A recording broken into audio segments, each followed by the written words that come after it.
ரூபவாகினியின் பிரதான செய்திகள். நான் காயத்ரி ஸ்ரீயானந்த். நான் சிடிஎம் ஷியான். புத்த பெருமானின் இலங்கைக்கான முதலாவது விஜயம் உட்பட பௌத்த வரலாற்றில் முக்கிய சம்பவங்கள் இடம்பெற்ற தினமாக துருது பௌர்ணமி தினம் விளங்குகிறது. එදා යක්ෂයන්ගේ සංග්‍රාම භූමිය ලෙස ප්‍රකටව තිබූ මහවැලි ගංගාසබඩ මහානාග වනවියනට වැඩම කළහ. බුදුරජාණන් වහන්සේ මහියංගනයේදී යක්ෂ සේනා දමනය කොට ඔවුන් ගිරිදිව இலங்கையில் புத்த மதத்தை பரப்பும் நோக்குடன் புத்த பெருமான் அன்று இயக்கர்களின் ஆட்சியில் இருந்த மகாவலி கங்கைக்கு அருகில் அமர்ந்திருந்த மகாநாக என்ற பூங்காவை வந்தடைந்தார். புத்த பெருமான் மகியங்கனையிலும் இயக்கர் சேனைகளை அடக்கி அவர்களை கிரி என்ற தீவுக்கு அனுப்பி வைத்ததாக பௌத்த வரலாறுகள் கூறுகின்றன. மகியங்கனையில் உள்ள தூபியும் துருது பௌர்ணமி தினமன்று நிர்மாணிக்கப்பட்டது.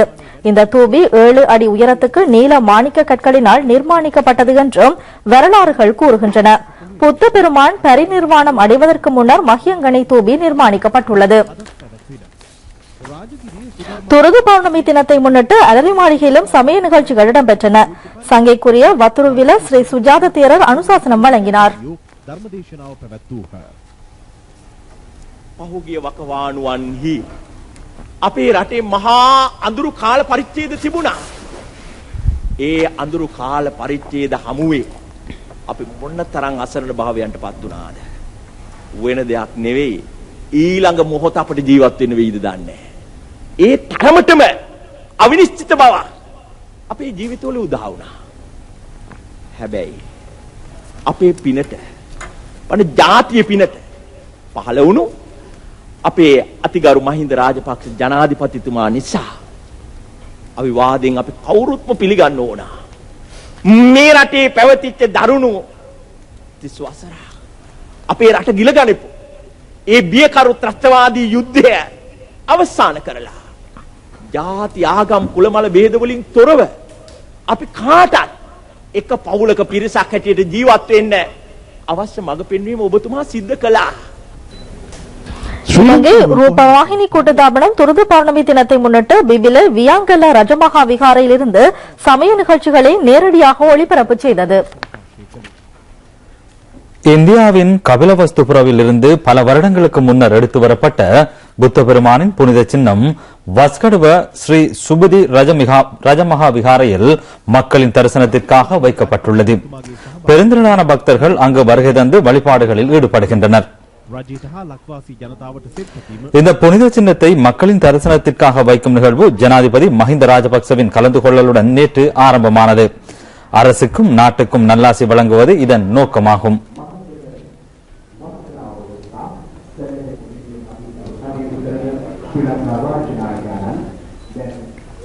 අමරපුර ශ්‍රී සම්බුද්ධ ශාසනෝදය නිකායේ ஜனாதிபதிக்கு விசேட ஞாபகார்த்த சின்னம் ஒன்றும் வழங்கப்பட்டது. පුණ්‍යෝත්සවයේ පැවැත්වින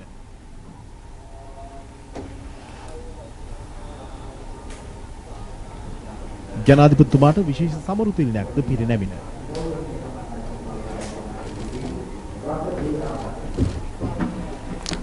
புத்த பெருமானின் இந்த புனித சின்னம் 1898 ஆண்டு இந்தியாவிலிருந்து எடுத்து வரப்பட்டு வஸ்கடுவ ரஜ மகாவிகாரையின் பிரதம குரு ஸ்ரீ சுபதி தேரருக்கு வழங்கப்பட்டிருந்தது.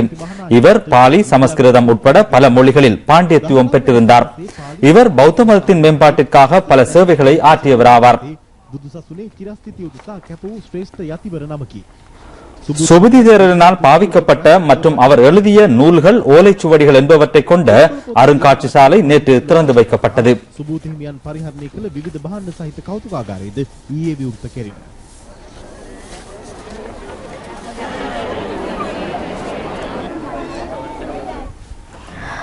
தொழிலற்றோரின் எண்ணிக்கை குறைந்து வருவதை அடுத்து குறிப்பிட்ட துறைகளில் உற்பத்தி திறனை மேம்படுத்துவது தொடர்பாக அரசு கவனம் செலுத்தியுள்ளது.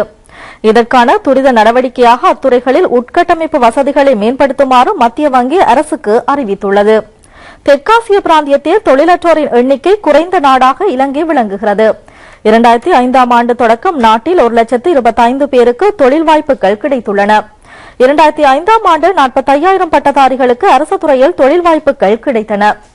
தருண அருண நிகழ்ச்சி திட்டத்தின் மூலம் 10,000 பட்டதாரிகளுக்கு தொழில் கிடைத்துள்ளது. இவ்வாண்டு 51,321 பட்டதாரிகளுக்கு தொழில் வழங்கும் நடவடிக்கைகளை அரசு ஆரம்பித்துள்ளது.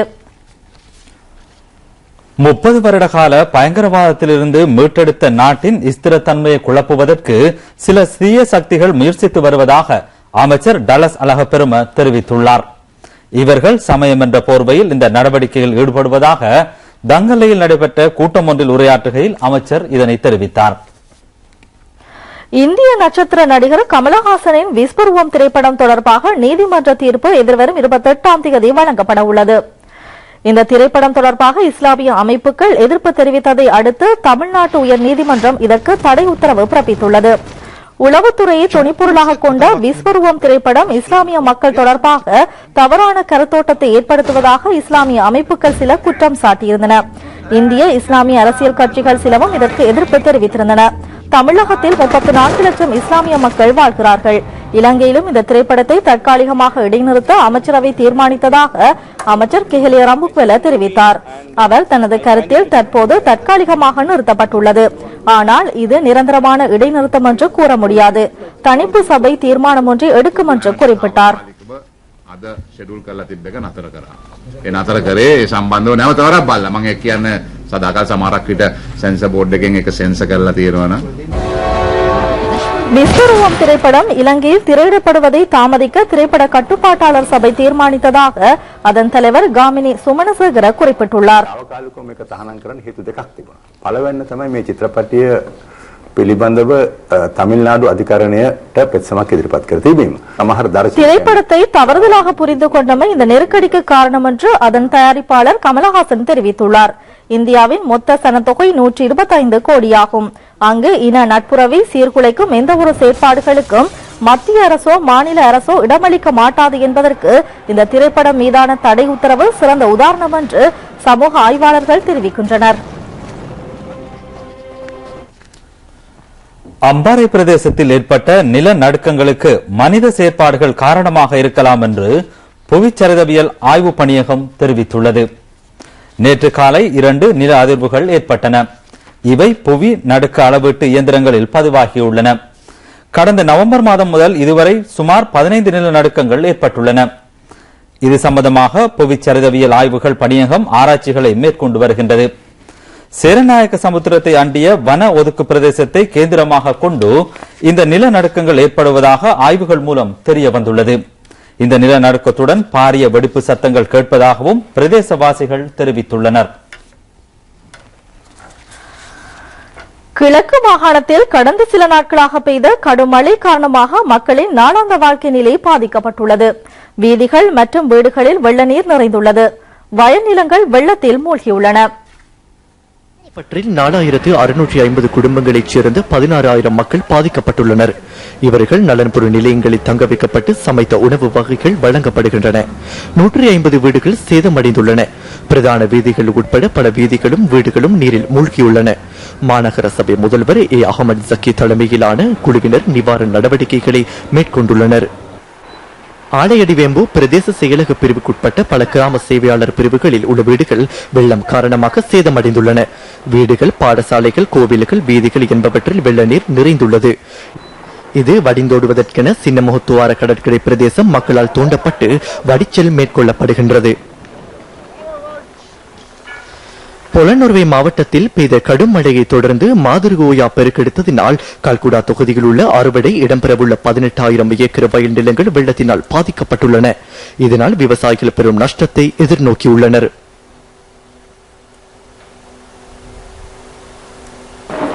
அம்பாறை மாவட்டத்தில் கடந்த 2 நாட்களாக பெய்து வரும் அடைமழை காரணமாக நிந்தவூர் பிரதேசத்தில் 8,500 குடும்பங்கள் பாதிக்கப்பட்டுள்ளன. இவர்கள் அனைவரும் பாடசாலைகளிலும் உறவினர் வீடுகளிலும் தங்கியுள்ளனர். பாடசாலைகளில் நலன்புரி முகாம்களில் அமைக்கப்பட்டு இவர்களுக்கு சகல வசதிகளும் வழங்கப்படுகின்றன. மட்டக்களப்பு மாவட்டத்தில் ஏற்பட்டுள்ள பெருவெள்ளம் காரணமாக 1,400 குடும்பங்களைச் சேர்ந்த 4,900 மக்கள் பாதிக்கப்பட்டு நலன்புரி முகாம்களில் தங்கியுள்ளனர். மேலும் அதிக எண்ணிக்கையிலானோர் உறவினர் மற்றும் நண்பர்கள் வீடுகளில் தங்கியுள்ளனர். இவர்களுக்கு சமைத்த உணவு வகைகள் வழங்கப்படுவதாக அறிவிக்கப்படுகின்றது.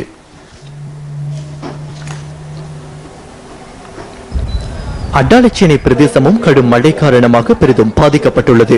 பாதிக்கப்பட்ட மக்களுக்கு உதவி வழங்குவதற்கான அவசர குழு கூட்டம் அட்டாளச்சேனை பிரதேச செயலகத்தில் மாகாண அமைச்சர் MS உதுமாடபே தலைமையில் நடைபெற்றது. மாகாண சபை உறுப்பினர் ALM நசீர் உட்பட பிரமுகர்கள் பலர் இந்த கூட்டத்தில் பங்கு பெற்றினார்கள். பாலமுனை, ஒளிவில் போன்ற பகுதிகளில் உள்ள வீடுகள் வெள்ள நீர் புகுந்துள்ளதினால் மக்கள் பெருமளவு கஷ்டங்களை அனுபவித்து வருகின்றனர். பாதிக்கப்பட்ட மக்கள் உறவினர்கள் மற்றும் நண்பர்கள் வீடுகளில் தஞ்சமடைந்துள்ளனர்.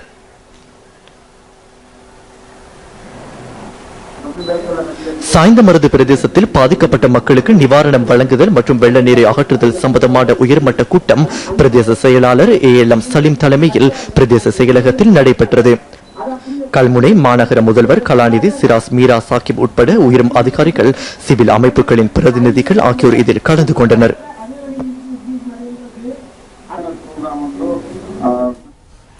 சிலாபம் மாதம்பை முருகன் ஆலயத்தின் வருடாந்த மகோற்சவத்தில் தேர் திருவிழா நேற்று நடைபெற்றது. சின்ன கதிர்காமம் என்று அழைக்கப்படும் இந்த ஆலயத்தில் தேர் திருவிழாவையொட்டி வசந்த மண்டப பூஜை நடைபெற்றதை அடுத்து முதலாவது ரதத்தில் விநாயக பெருமானும், இரண்டாவது தேரில் முருகப்பெருமானும், மூன்றாவது ரதத்தில் ஸ்ரீ நாராயணனும் வீட்டிலிருந்து அருள்பாலிக்க வெளி வீதி வலம் இடம்பெற்றது. சிவஸ்ரீ ஜெக செந்தில்நாத குருக்கள் கிரியைகளை நடத்தி வைத்தார்.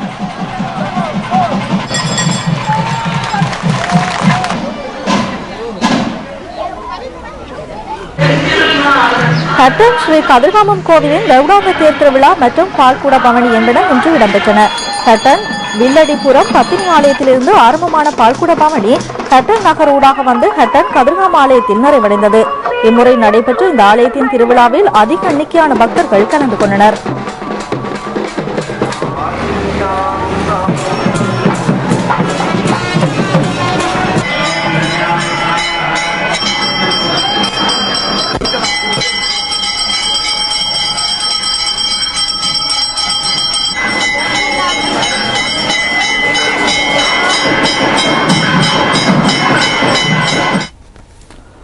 திருகோணமலை பொல்மோட்டை பகுதியில் மீனவர் குடும்பத்தினர் கடல் உணவு பெறவென தோணியில் சென்ற வேளையில் தோணி கவிழ்ந்து விபத்துக்குள்ளாகியதில் 2 இறந்துள்ளனர். மேலும் 5 பேர் பொதுமக்களால் காப்பாற்றப்பட்டுள்ளனர். உயிரிழந்தவர்கள் 13 வயது சிறுமியும் 6 வயது சிறுவனுமாவார். இருவரும் சம்பவம் நடைபெற்ற இடத்திலேயே இறந்துள்ளனர். ஏனைய குடும்ப உறவினர்கள் வைத்தியசாலையில் சிகிச்சை பெற்ற பின்னர் வீடு திரும்பியுள்ளார்கள். உயிரிழந்த சிறுவர்களின் ஜனாசாக்கள் குச்சவெளி வைத்தியசாலையில் வைக்கப்பட்டுள்ளன. விஞ்ஞானிகளால் இன்னும் முழுமையாக ஆய்வுக்குட்படுத்தப்படாத பல பகுதிகள் பூமியில் இன்னும் காணப்படுகின்றன. அவ்வாறான ஒரு இடம்தான் உலகின் மிகப்பெரிய காடான அமேசன் காடு. இது தொடர்பாக நாளை ஞாயிற்றுக்கிழமை அறிவை தேடிய பயணம் தொகுப்பு ஆராய்கின்றது.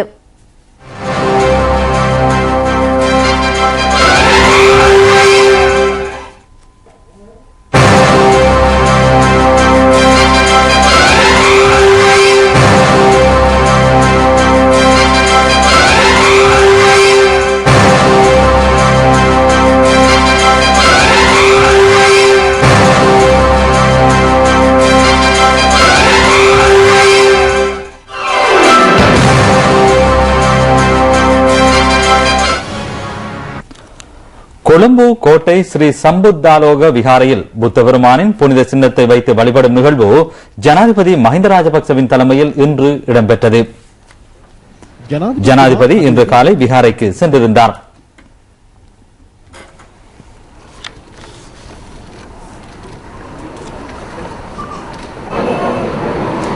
இதனையடுத்து அங்கு அமைக்கப்பட்டிருந்த புதிய மண்டபத்தில் புத்த பெருமானின் புனித சின்னம் வழிபாட்டுக்காக வைக்கப்பட்டிருந்தது. 2600ஆம் ஆண்டு ஸ்ரீ சம்புத் தத்வ ஜெயந்தியை முன்னிட்டு இந்த மண்டபம் நிர்மாணிக்கப்பட்டது.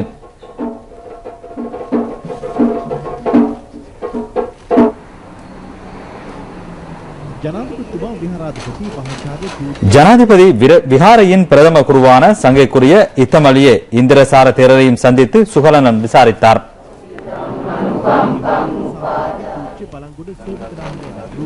சங்கைக்குரிய பலாங்கொட சோபித தேரர் உட்பட பிக்குமார்கள் பிரித் ஓதி ஜனாதிபதிக்கு ஆசீர்வாதம் செய்தார்கள். அமைச்சர் பந்துர குணவர்தனவும் இந்த நிகழ்வில் கலந்து கொண்டார்.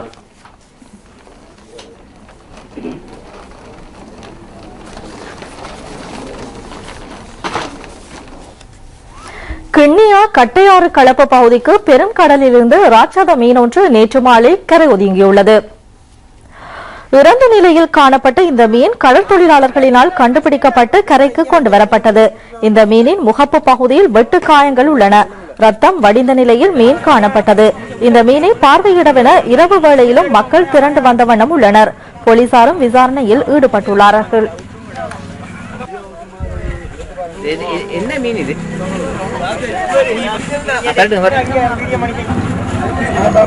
பரிசர் மறையாங்க மறையாங்க.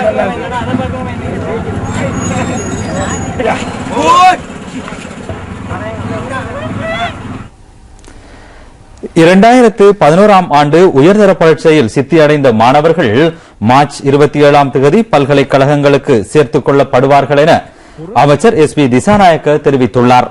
இம்முறை சுமார் 26,000 பேர் சேர்த்துக் கொள்ளப்பட உள்ளனர். ஹொரணை, தொடங்கொட மற்றும் களுத்துறை போலீஸ் பயிற்சி கல்லூரியில் நடைபெற்ற தலைமைத்துவ பயிற்சியில் கலந்து கொண்ட மாணவர்கள் மத்தியில் உரையாற்றும் போது அமைச்சர் இதனை தெரிவித்தார்.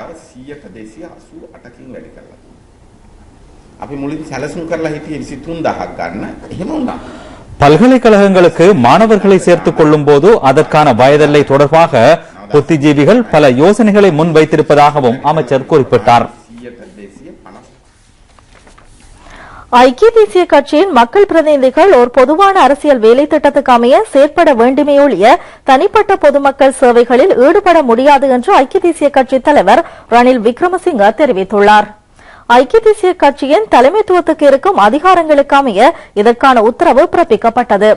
கட்சியின் செயலாளர் நாயகம் திசாத்தநாயக்க முன்வைத்துள்ள அரசியல் செயற்பாட்டு திட்டத்துக்கு மாறாக சமூக நலன்புரி பணிகள் மற்றும் தொண்டர் அமைப்புகள் ஊடாக நிவாரணப் பொருட்களை பகிர்ந்தளித்தல் போன்ற பணிகளில் ஐக்கிய தேசிய கட்சியின் பிரதிநிதிகள் ஈடுபட முடியாது என்று உத்தரவு விடுக்கப்பட்டுள்ளது. வெள்ளப்பெருக்கினால் பாதிக்கப்பட்டவர்களுக்கு நிவாரணங்களை வழங்க விரும்பும் ஐக்கிய தேசிய கட்சியின் மக்கள் பிரதிநிதிகள் செஞ்சிலுவை சங்கத்தின் ஊடாக இதனை மேற்கொள்ள வேண்டும். இதனை மீறி செயற்பட்டால் கட்சியின் பதவிகளில் இருந்து விலக்கப்படுவார்கள். யாழ் மாவட்டத்தில் வறிய மற்றும் பெற்றோரை இழந்த மாணவர்களுக்கு கல்விக்கான உதவித்தொகை வழங்கும் ஆரம்ப நிகழ்வு யாழ்ப்பாண பிரதேச செயலகத்தில் நேற்று நடைபெற்றது. பிரதேச செயலாளர் திருமதி சுகுணவதி தெய்வேந்திரம் தலைமையில் இடம்பெற்ற இந்த நிகழ்வில் அமைச்சர் டக்ளஸ் தேவானந்தா பிரதம அதிதியாக கலந்து கொண்டார். பாராளுமன்ற உறுப்பினர் சில்வெஸ்டின் அலன்டின் உட்பட சம்பந்தப்பட்ட மாணவ மாணவிகளும் அங்கு சமூகம் அளித்திருந்தனர். கல்விக்கான இந்த நிதியுதவி 837 மாணவ மாணவிகளுக்கு மாதம் ஒன்றுக்கு 500 ரூபாய் வீதம் வழங்கப்பட உள்ளது.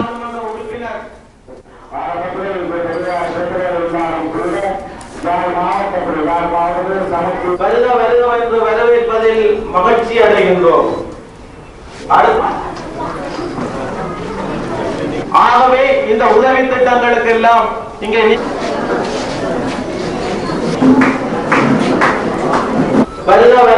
வரவேற்பதில் வடமாகாண அபிவிருத்தி திட்டத்துக்கென ஒதுக்கீடு செய்யப்பட்ட நிதியுதவி மூலம் வலிகாமம் தெற்கு பிரதேச சபையினால் அமைக்கப்பட்ட பஸ் தரிப்பு நிலையம் திறந்து வைக்கப்பட்டது. சுன்னாகத்தில் அமைக்கப்பட்ட இந்த பஸ் தரிப்பு நிலைய திறப்பு விழா பிரதேச சபையின் தவிசாளர் பிரகாஷ் தலைமையில் நடைபெற்றது. அமைச்சர் டக்ளஸ் தேவானந்தா இதனை திறந்து வைத்தார். மொத்தம் 10 மில்லியன் ரூபாய் செலவில் இந்த பஸ் தரிப்பு நிலையம் நிர்மாணிக்கப்பட்டமை குறிப்பிடத்தக்கது.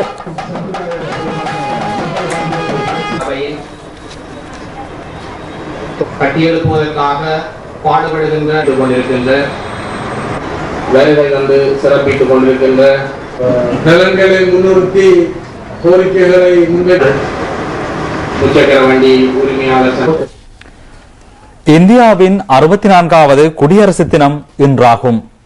இதன் பிரதான வைபவம் ஜனாதிபதி பிரணாப் முகர்ஜி தலைமையில் இன்று புதுடில்லியில் இடம்பெற்றது. பிரிட்டிஷ் ஆட்சியில் இருந்த இந்தியா 1947ஆம் ஆண்டு ஆகஸ்ட் மாதம் 15ஆம் தேதி விடுதலை பெற்றது. ஆனால் அந்த நாட்டுக்கான ஒரு யாப்பு இருக்கவில்லை. இந்த குறைபாட்டை நிவர்த்தி செய்யும் வகையில் இந்திய குடியரசுக்கான அரசியல் யாப்பு 1950ஆம் ஆண்டு ஜனவரி மாதம் 26ஆம் தேதி தொடக்கம் நடைமுறைக்கு வந்தது. இந்த தினம் இந்திய குடியரசு தினமாக கொண்டாடப்படுகின்றது. பலத்த பாதுகாப்புடன் புதுடில்லியில் குடியரசு தின வைபவம் இடம்பெற்றது. இலங்கையில் உள்ள இந்திய உயர்ஸ்தானிகர் அலுவலகத்திலும் இந்திய குடியரசு வைபவம் இடம்பெற்றது.